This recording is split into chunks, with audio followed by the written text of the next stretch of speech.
الله أكبر الله أكبر.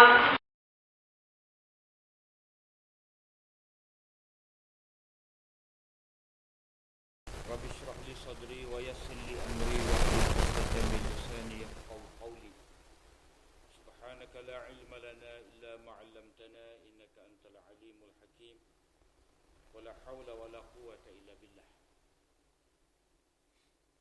باب التحية والإمام يخطب. Tajuk kita pada malam ni iaitu sembahyang sunat tahiyatul masjid ketika imam sedang berkhutbah. Hadits Jabir radhiyallahu anhu qala qala rajulun yawmal jum'ati wan nabiy sallallahu alaihi wasallam yakhutub faqala sallaita qala fasalli. Riwayat daripada Jabir katanya Rasulullah sallallahu alaihi wasallam berkhutbah pada hari Jumaat kedua seorang lelaki. Ada seorang lelaki masuk ke masjid pada hari Jumaat. Ketika itu Nabi sallallahu alaihi wasallam sedang berkhutbah. Baginda bertanya kepadanya, "Adakah kamu telah sembahyang?" Beliau menjawab, "Tidak." Maka baginda bersabda, "Sembahyanglah 2 rakaat." Jadi hadis ni agak ringkas. Dalam riwayat lain, Nabi SAW kata kepada dia, bangunlah dan sembahyanglah 2 rakaat. Jadi masalah berkenaan dengan tahiyatul masjid ni kita telah lalu dah hari itu. Di antara semaya-semaya sunat itu seseorang itu semaya 2 rakaat ketika dia masuk dalam masjid sebagai tanda hormatlah. Jadi perkara yang mula-mula dia buat setelah dia masuk, benda yang mula-mula dia buat bila dia masuk dalam masjid adalah dia semaya. Tidak kata berbuat ataupun duduk menyanggil kamu semua, makan, tidur. Tidak, dia kena semaya tahiyatul masjid. Jadi semaya tahiyatul masjid ni dia terhasil dengan mana-mana semaya lah. Yang ni kalau kita mari sebelum daripada azan, kita semaya tahiyatul masjid. Kalau kita mari lepas daripada azan, kita semaya qabliyah. Jadi sudah dikira sebagai tahiyatul masjid. Qabliyah fardu. Kemudian di sini kewajiban ataupun tuntutan supaya tahiyatul masjid ini tetap tidak gugur walaupun pada hari Jumaat ketika imam berkhutbah. Sebab di sini Nabi SAW tengah berkhutbah ni ada seorang lelaki. Lelaki ni dalam riwayat lain menyatakan nama dia Sulaim bin Amr al-Ghatafani. Dia duduk. Dalam riwayat lain kata dia duduk. Jadi Nabi pun suruh dia bangun. Nabi tanya, "Kamu sudah semaya dah 2 rakaat? Adakah kamu telah semaya yang ini semaya sunat?" Dia kata, "Tidak." Jadi Nabi kata, bangunlah, semayalah 2 rakaat. Jadi kita boleh faham di sini tahiyatul masjid 2 rakaat. Yang kedua, ketika imam khutbah, seseorang itu kena semaya tahiyatul masjid dan hendaklah dia ringkaskan semaya. Dalam riwayat lain ada sebut wa tajawwaz fihima. Adalah kamu semaya dengan ringkas. Semaya ringkas ni baca laju-laju sikit, tak payah baca surah. Tasbih pun Qada tomak nila. Ringkas, semaya ringkas. Jangan panjang pula. Kalau panjang tu cetak ngaji. Ataupun mendedahkan diri sendiri kepada celah rasa mau siapa. Kalau siapa awak maya dah Jadi dia macam tunjukkan diri dia ni orang yang lewat pagi. Sebab apa? Sebab orang mari awal, dia dapat tahiyatul masjid sebelum daripada khutbah. Jadi dia tidak semaya, dia tidak mari awal, dia kena semaya juga. Ketika khutbah khutbah, jadi orang nak receh bahawa dia ni lewat pagi.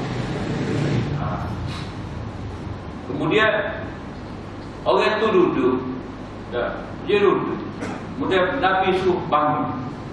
Ini menunjukkan kepada kita bahawa tuntutan tahiyatul masjid ini tidak gugur walaupun orang itu telah duduk.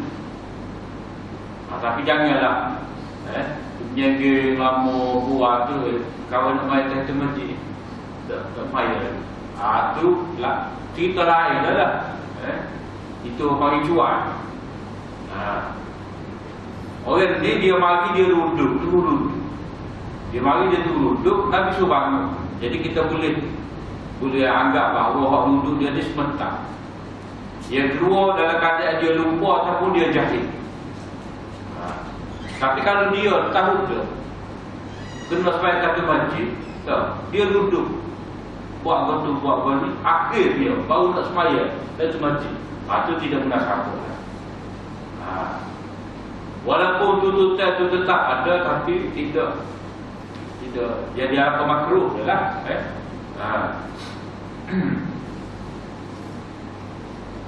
Kemudian di sini kita boleh nampak Nabi SAW bersoal jawab dengan dia. Pada ketika itu Nabi pun lupa. Ini menunjukkan kepada kita bahawa bagi khatib dia boleh bersoal jawab dengan orang yang ada dalam masjid. Dia sebab apa? Sebab ada kaitan dengan khutbah ataupun dengan tuntutan Jumaat. Jadi kalau dia kecek juga dengan hadirin bersoal jawab, itu dikira tidak menjejaskan khutbah dia ataupun tidak putus mualaf, kita kata. Mualaf berturut-turut khutbah tu tidak kata putus. Tapi kalau dia khutbah tu, dia turun minum air, betul-betul kat kipas sambung tu putus mualaf lah.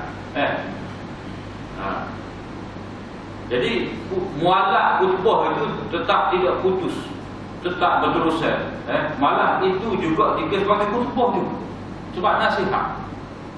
Sebab itu termasuk di bawah amar ma'ruf nahi munkar.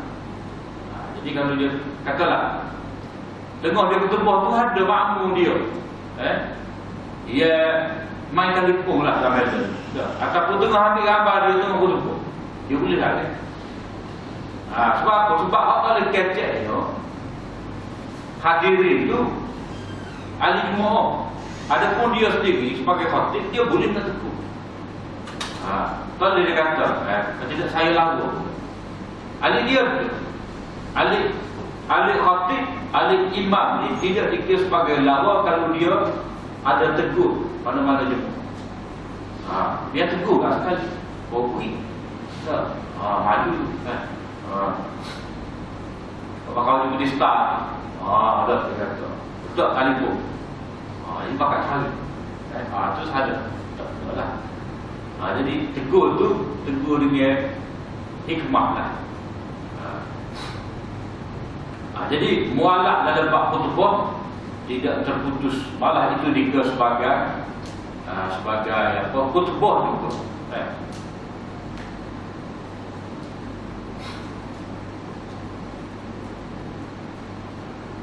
Kemudian dari segi khilaf mazhab.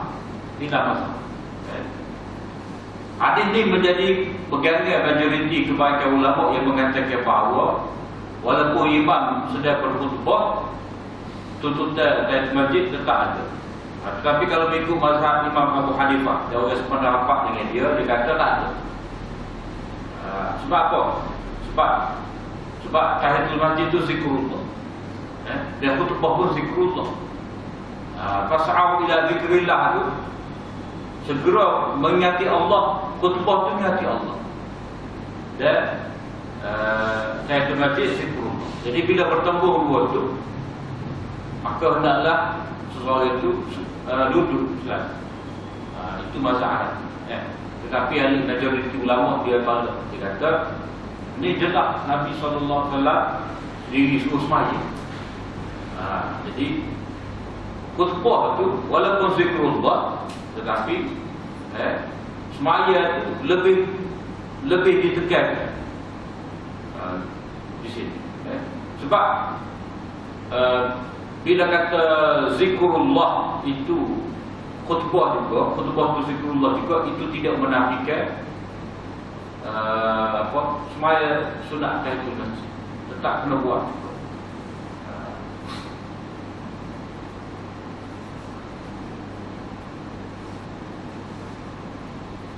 Kemudian tahiyatul masjid ni Nabi kata di sini 2 rakaat. Jangan kita pergi ngomong 4 pula. Jadi bila Nabi kata rakaat, mana setakat 2, lepas tu dengan baca ayat rakaat dah. Begitu juga di sini kita boleh nampak tahiyatul masjid ni tetap kena buat. Cuma dalam bahasa Allah tengah azan. Tengah azan. Yang mana umum tempat kita ni azan 2 kali. Azan 2 kali. Jadi bila azan, kita nak jawab azan ke nak semaya. Nak semaya. Jadi biasanya kita tengok ni tempat kita ni orang cegah cacat. Kalau dia mari lewat juru azan tengah azan tu dah. Dia tunggu. Tunggu nak jawab azan. Sudah tu dia pun barulah semaya. Perkara lagu ni sebenarnya dia tidak berlaku zaman Nabi tu, sebab azan zaman Nabi sekali untuk semaya jemaah. Kemudian Sayyidina Uthman dia tambah azan yang kedua di luar daripada masjid, tempat lain. Tidak dalam masjid lah. Dia azan, dia suruh muazzin tu sebelum pada waktu zuhur dan di luar. Cuma tempat kita ni dia jadi kedua-dua azan tu dalam waktu zuhur. Kalau Mekah lah ni tak. Kalau kata zuhur pukul 1, pukul 12.30 tu dia azan dah, azan yang pertama. Jadi masalahnya bila kita berdiri tunggu nak jawab azan baru nak semaya, dia akan jadi lagu mana? Kalau khutbah yang kedua tu, kalau azan yang kedua tu imam terus berkhutbah, sedangkan dia kena semaya sebelum ada khutbah, sebab dia masuk dah dalam masjid. Adapun khutbah, adapun azan yang pertama tempat kita ni dia pakai semaya, yang dikatakan sebagai qabliyah zuhur. Qabliyah zuhur pada hari Jumaat. Itu pun bilang.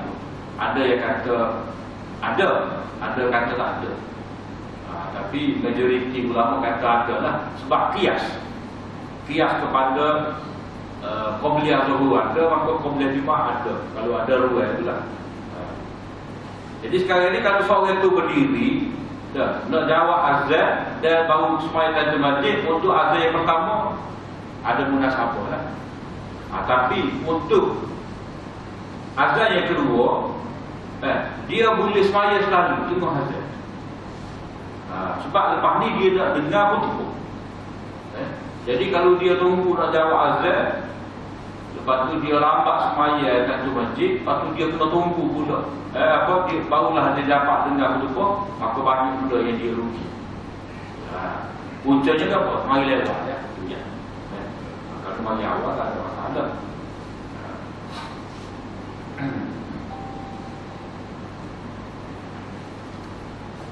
Habislah situ kena dengan cerita. Riwayat satu lagi, hadis Jabir bin Abdullah radhiyallahu anhu qala Rasulullah sallallahu alaihi wasallam, wa huwa yaktub idza jaa ahadukum wal imamu yaktub aw qad kharaja falyusalli rak'atain. Riwayat daripada Jabir katanya Rasulullah sallallahu alaihi wasallam ketika menyampaikan khutbah, baginda bersabda, apabila seseorang itu datang yakni ke masjid dan imam sedang berkhutbah, ataupun perawi kata imam telah keluar untuk berkhutbah, maka hendaklah dia sembahyang 2 rakaat, yakni tetap tidak gugur tuntutan tahiyatul masjid meskipun imam sudah membaca khutbah. Jadi hadis ni lebih jelas lagi dalam bentuk perintah. Tadi itu kita sembahyanglah 2 rakaat. Ini sebagai kaedah umum. Yakni hadis ni menyatakan kepada kita bahawa masalah tahiyatul masjid ketika imam berkhutbah ni tidak hanya berkait dengan sulai al-Ghatafani sahaja, tetapi berkait dengan siapa-siapa.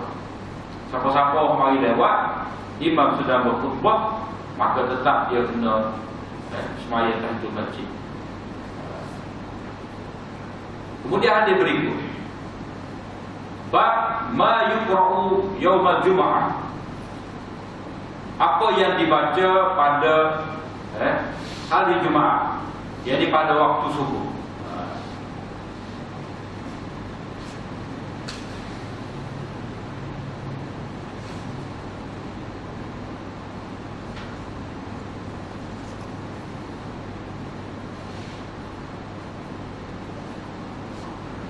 Hadis Abi Hurairah radhiyallahu anhu qala kana Nabi sallallahu alaihi wasallam yaqra'u fil jum'ati fi salatil fajr alif lam mim tanzilus sajdah wa hal ata 'alal insan. Riwayat daripada Abu Hurairah radhiyallahu anhu katanya Nabi sallallahu alaihi wasallam pada hari Jumaat, iaitu pada sembahyang subuh, dalam sembahyang subuh pada hari Jumaat, Nabi SAW membaca surah Alif Lam Mim Tanzil Sajdah dan surah Al-Ata 'alal Insan. Jadi 2 surah ni di mana ia diamalkan tempat kita lah. Jadi berdasarkan kepada hadis ni, sahabat katakan Nabi sallallahu alaihi wasallam yaqra. Jadi kalau kita belajar bahasa Arab, dia panggil kana, kana campur dengan fi'il mudhari' yaqra. Jadi kana campur dengan yaqra, dia panggil madhi istimrari, keadaan yang berterusan. Orang putih kata past continuous. Maknanya dulu sama-sama, selalu, dulu sama-sama. Itu makna madhi istimrari. Jadi Nabi SAW selalu dalam sembahyang subuh pada hari Jumaat, Nabi membaca 2 surah ni lah.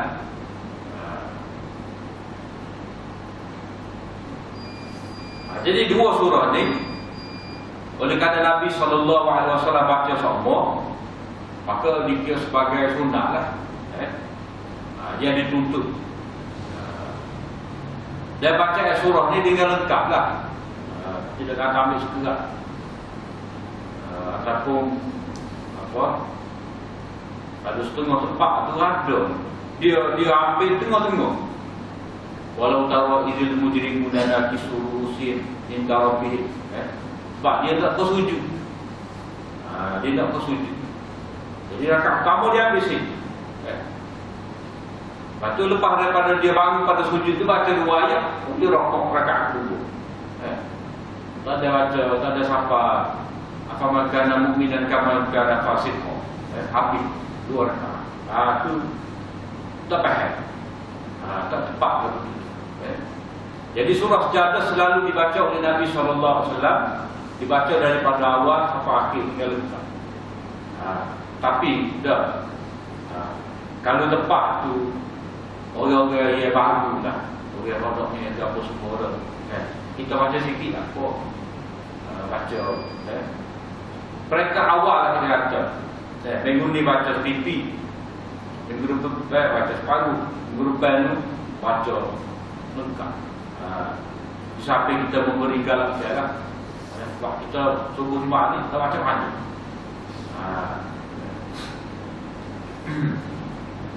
Jadi dibaca surah ni sebab apa?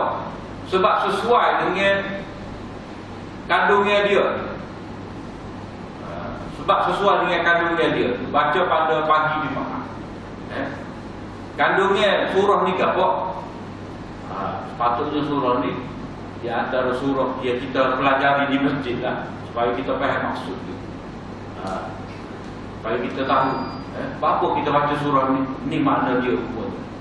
Itu surah ni kita tentang kejadian makhluk. Yang mana Allah SWT buat kita ni pada hari Jumaat. Dan pada hari Jumaat juga lah Nabi Adam dikeluarkan daripada syurga. Dan pada hari Jumaat juga berlaku kiamat. Jadi itu mengingatkan kepada kita tentang kejadian diri kita, kejadian langit dan bumi, kejadian Nabi Adam. Kemudian ujung jatuh kita. Kita nak jadi al-abrar ke? Nak jadi al-mujrimin. Sebab dalam surah Al-A'raf tu Allah SWT sebut pada kita, innal abrar yashrabu lam yaksin kana mizajuha kafura. Kita tetap nikmat-nikmat yang diberikan kepada abrar. Orang abrar ni kan banyaklah. Wa yut'imuna at'ama 'ala hubbihi miskina wa yatima wa asira. Mereka memberi makan kepada orang miskin, orang dalam tawannya dengan mengharap redha daripada Allah Taala. Banyak sifat-sifat abrar.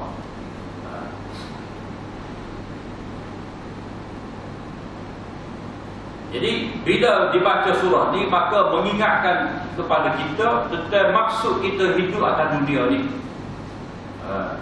dan juga hujung jatuh kita. Apakah nasib kita di akhirat? Sama ada kita akan menjadi ahli surga ataupun sebaliknya.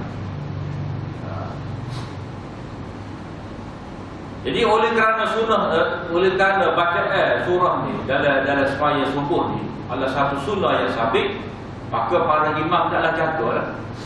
Jaga.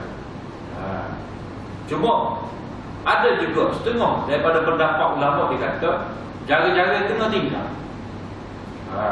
Supaya masyarakat faham bahawa semaya subuh hari Jumaat tidak kata wajib hingga baca 2 surah. Satu pihak kata tak ada masalah, cuma kena memberi kefahaman. Janganlah disebabkan kita bimbang orang tak faham maka kita tinggal. Maksudnya gini, surah ni Nabi baca sama-sama dalam semaya subuh. Kemudian bila dibaca sama ni, ada kemungkinan orang beranggapan surah ni wajib dibaca. Sebenarnya sunat. Jadi ada yang agak wajib. Bila dia agak wajib, bila tak imam tak baca, dia malu apa tak imam. Kata tak imam apa tak baca. Jadi dia malu. Bisik. Jadi apa? Tak imam, kadang-kadang dia tak ada baca. Dia tak ingat. Tak ingat. Jadi tak boleh kita nak tegur. Sebab benda ni tidak kata wajib. Ataupun janganlah pula dia anggap tak sedap semaya Jumaat hari ni. Tidak semua sekali. Kalau dia baca panjang-panjang, itu maknanya adalah salah faham tu. Ataupun setengah pula faham, kalau semaya subuh hari Jumaat ni dia ada sujud lebih.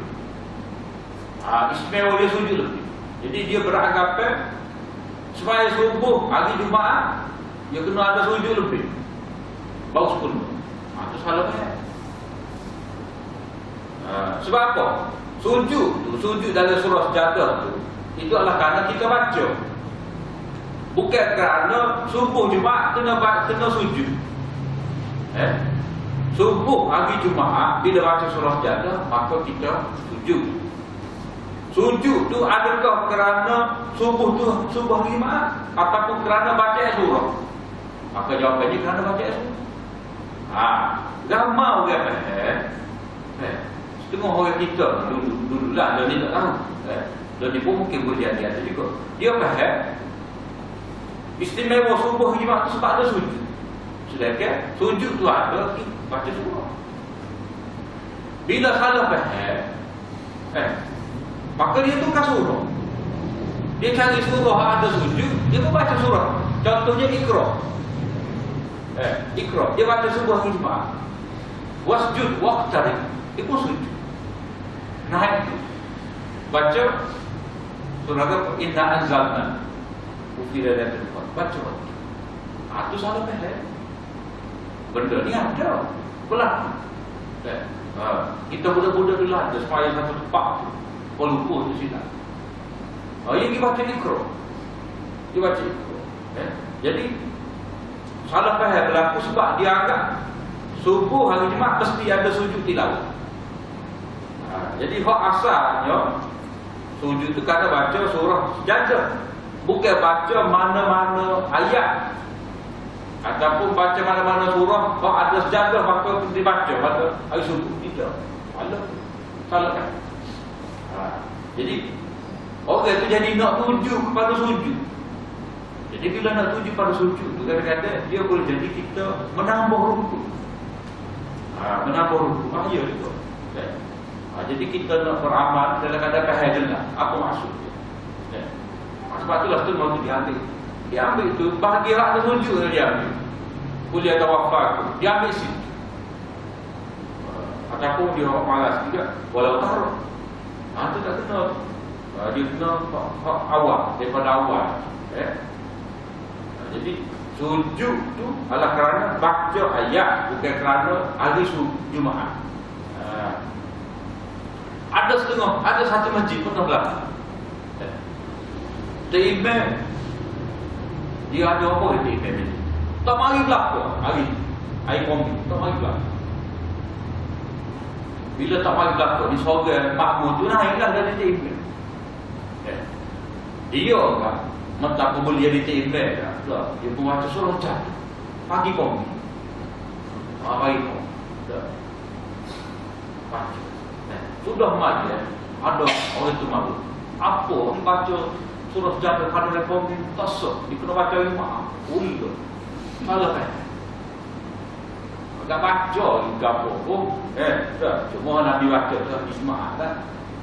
Tapi doyaknya dia faham surah jatuh mesti dibaca pada hari Jumaat sahaja. Kalau baca pada hari lain tak sah. Tu tak ngaji lah. Salah kan? Dia gapo-gapo kita kena beramal ni kena mengikut ilmu. Tapi maknanya kita ikut sunnah Nabi dah. Dengan tak tinggal. Ini jarang-jarang kalau tinggal pun tinggal dah. Tapi maknanya kita baca semua dalam keadaan memberi kefahaman kepada masyarakat kita.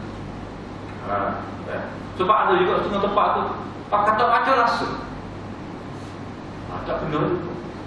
Maka tak baca langsung. Tinggal tu melupakan. Tapi sebaiknya dibaca dalam keadaan ada kefahaman. Ambillah situ bahagian Kitabul Jumaat. Bahagian semaya Jumaat. Kita masuk kitab baru, Kitabul Salatil Aidain. Kitab berkenaan dengan semaya dua hari raya. Eid ni maknanya hari raya. Jadi lepas daripada Jumaat hari raya. Sebab dia ada kesesuaian. Kesesuaian ada kaitan yang pertama dari segi perhimpunan. Jumaat perhimpunan mingguan dia fardu ke atas setiap lelaki yang aktif balik. Jumaat ni dia fardu kifayah. Perhimpunan tahunnya. Perhimpunan tahunnya 2 kali setahun. Dan hari Jumaat itu dikira sebagai hari raya juga. Hari raya juga. Hari raya minggu.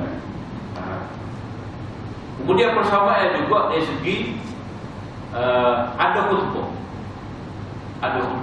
ada nasihat lah, ada nasihat. Dan orang ini dia berkala bulan. Dia tidak baca semaya istisqa, semaya gerhana. Walaupun semaya gerhana itu dia ada khutbah juga, tapi tak tahu bila kita boleh jumpa. Istisqa, minta hujan. Dia kena musim, dia tak minta hujan. Tak.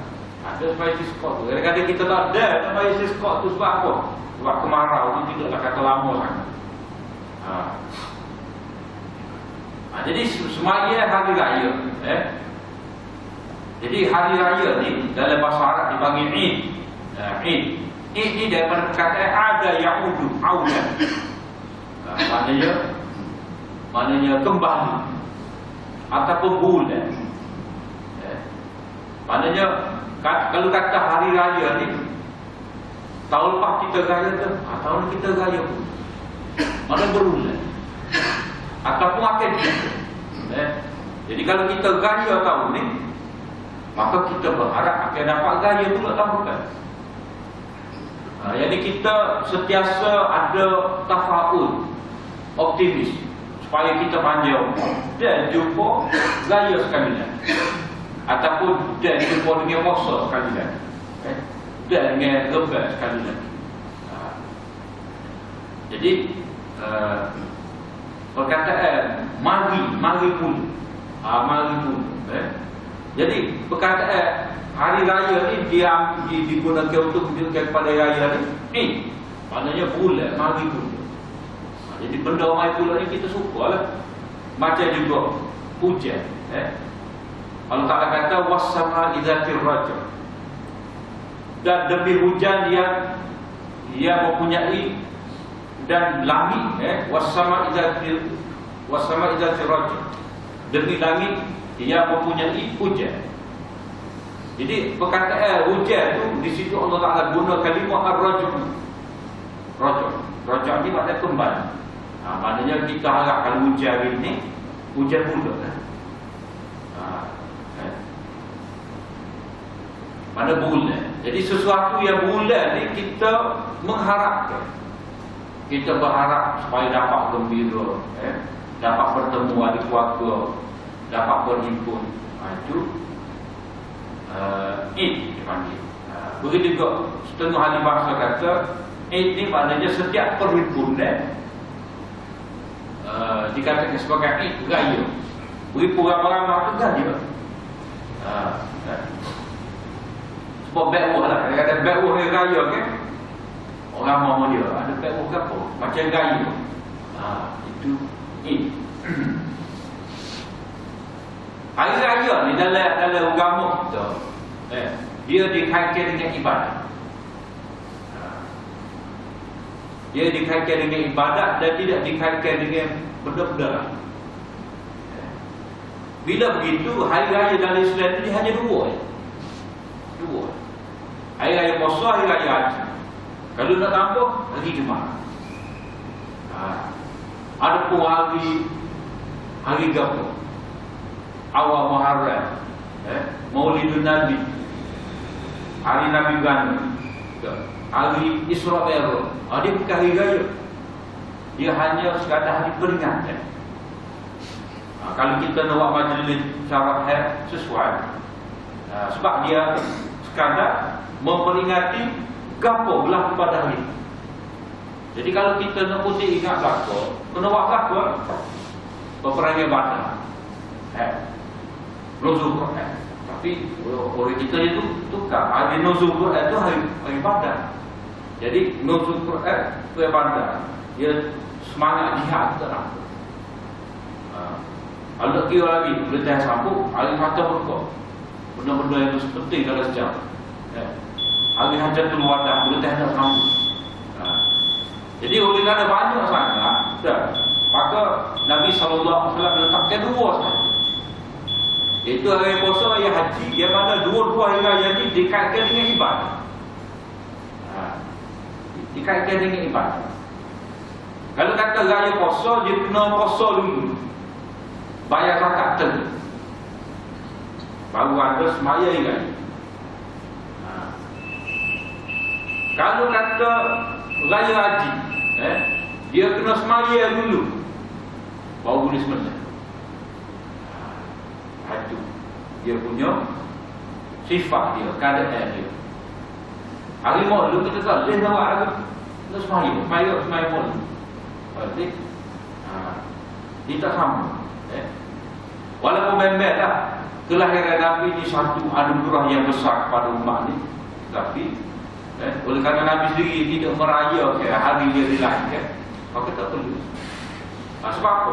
Sebab kita ni sudah kira-kira kita semaya, puasa, haji, berjihad, bersedekah ni, kita buat apa Nabi? Menyambut kelahiran Nabi. Jadi hak penting sebenarnya menerima ajaran Nabi. Setengah orang dia salah faham. Dia kata malam Nabi beranak tu lebih mulia lagi daripada malam Lailatul Qadar. Salah. Malam Lailatul Qadar malam Nabi terima wahyu. Baru nyata Nabi itu sebagai Rasul. Walaupun dalam ilmu Allah Ta'ala ada ke Nabi ini sebagai Nabi akhir zaman, tetapi kedatangan dia tu terzahir sebagai Nabi bila terima Quran. Jadi balik kepada dua semaya hari raya ni, dia hari raya dalam Islam ni dia dikaitkan dengan ibadah. Sama ada ibadah tu sebelum daripada raya, seperti raya puasa, ibadah puasa, ibadah sedekah fitrah, zakat fitrah. Kalau raya korban, dia kena semaya dulu baru boleh sembelih. Kalau sembelih dulu sebelum mat dia bagi sembelih pakai daging. Baik ni kedah, tinggal juga kali. Jadi kalau nak korban, dia kena korban lepas daripada semaya. Kalau dia korban sebelum daripada semaya, tidak dikira sebagai ibadah korban. Begitu juga kalau seorang tu bayar zakat fitrah lepas daripada imam baca khutbah, lepas daripada imam semaya, dia baca sunat, sedekah sunat biasa, tak ada nilai. Ia dikenati oleh Allah Ta'ala sebagai zakat fitrah. Maknanya dia lupit daripada bulan Ramadan itu dalam keadaan tak suci molek lagi, tidak sempurna lagi. Jadi sebab itulah dalam Islam ni dia sambutan dia hari raya ni kita nak rasa besar, nak memberi tumpuan, nak rasa satu hari yang bermakna ni, dua hari ni.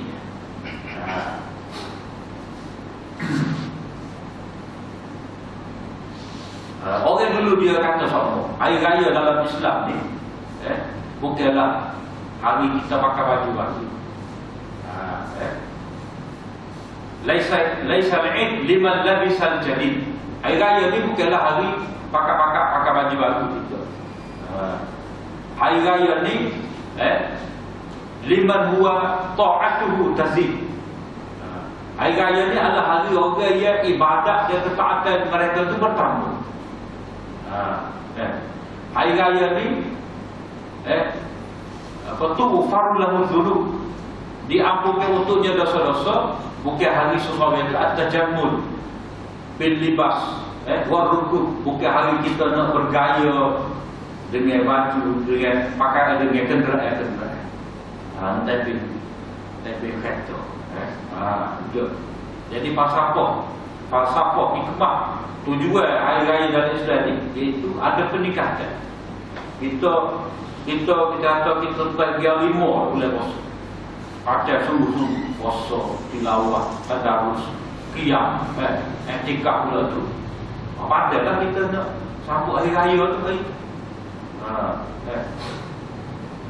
Berjika kita kerja hipofitis, sampai boleh beli kambing seekor, ambil sobian, 2 gian, kita semula korban. Dan kita amul ta'am, kita memberi makan, kita amul baisal fakir, beri kepada fakir miskin. Itu tanda kita bersyukur. Tanda bersyukur kita mendekatkan diri kepada Allah SWT dan juga dengan buat baik kepada orang lain. Kemudian hadis bab yang kita nak baca malam ni, Mukadimah semaya raya ni. Oleh kerana dia ada kaitan dengan semaya Jumaat, maka diletakkan sekali. Sebab dua-dua ni ada khutbah. Cuma bezanya khutbah hari raya dia selepas daripada semaya. Sebab apa? Sebab maksud dia semaya. Semaya maksud dia. Kalau semaya Jumaat, kalau semaya Jumaat maksud dia khutbah. Sebab orang ni tak. Kalau benda yang penting tu tak mula-mula. Kalau benda tu penting tak mula-mula, dia akan kejar. Kalau benda mula-mula tu tak apa penting, tidak ikut. Dia tak sungguhan. Ini nanti kita akan bincang. Bapa dia letakkan khutbah Jumaat dulu sebelum daripada semaya. Ada pun semaya raya ni letak semaya dulu baru khutbah. Jadi itu kita akan bincang pada minggu akan datang. Setakat saja aku qauli hadza wa astaghfirullahi wa lakum. Assalamualaikum warahmatullahi wabarakatuh.